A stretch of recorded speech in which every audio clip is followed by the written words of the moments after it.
Hey fellow humans, it's Cassandra from evolvingknowledge.com and I am no medical professional. I just consider myself a life experimentalist, here to share things with you that I've learned along on my journey. Now, I am here again with another theme for tomorrow, today, whatever you want to call it, however it's reaching you.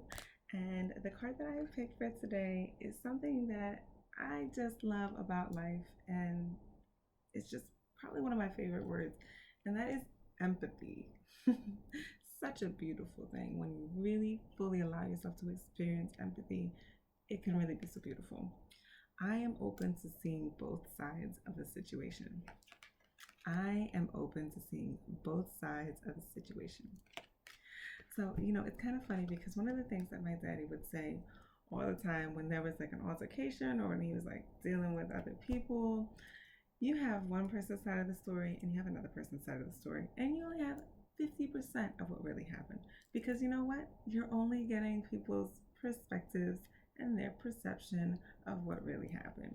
Now, guys, let's be real. We've had our good days, we've had our bad days. We've had the days where we feel really on top of the world and confident, and we have those days where we're like feeling insecure, having the days where we're feeling like we need attention. We have all different types of days, all different types of modes. If we were the same way every single day, life would just like not be lifey. And who wants that? And sometimes if we get so caught up in our own worlds that we forget that like we're not the only ones that go on these roller coasters of life. Other people have their own roller coaster as well. And it's so hard to forget that.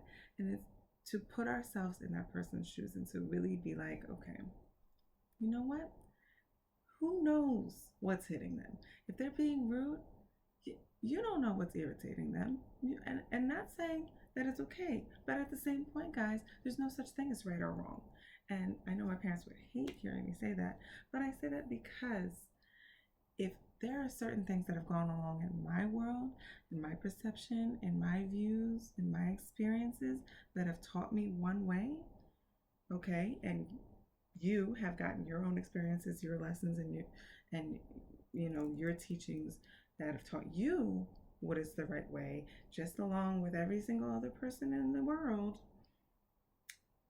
How come who's right? They're not all the same, right? So who's right, who's wrong? There's no such thing, right?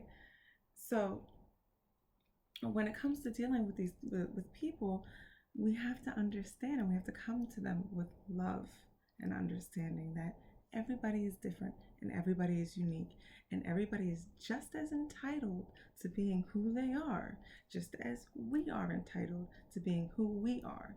If we expect that our behavior and the things that we do and how we feel and how we project how we feel onto the world is okay, we're not the only ones, guys. Who's to say that somebody else can't do the same thing? Okay, if somebody else is having a bad day and you know what, they're lashing out, or somebody else is feeling confident, so they might be out there dressed half naked, I don't know. We're not the ones to judge. We're not the ones to judge. We're here to live, not to judge, right? I don't even care if that's your profession. And it's also important to remember nobody is better than anybody. We are all on the same playing field. Always, 100%. And that's not just human. Human to human, nobody's better than another. But human to every other species in this planet, just to put that out there, every single living thing, we are all on the same playing field, guys. We're all made up of the same energy. That's why we're here in the same realm. We have to come at it with love and acceptance that everybody's living their life in the same life that we're living. It makes life all the more interesting. So, hopefully, we all go into tomorrow with a lot more love for everything that is around us and more understanding for that is also what we can bring in and have other people feel for us as well. Law of attraction, guys. What we put out, we get back in. So, as always, I am sending you guys my absolute unconditional love your way. And I hope that whatever moment it is that you are having at this exact point in time, that it is absolutely, positively radiant. Thank you, guys.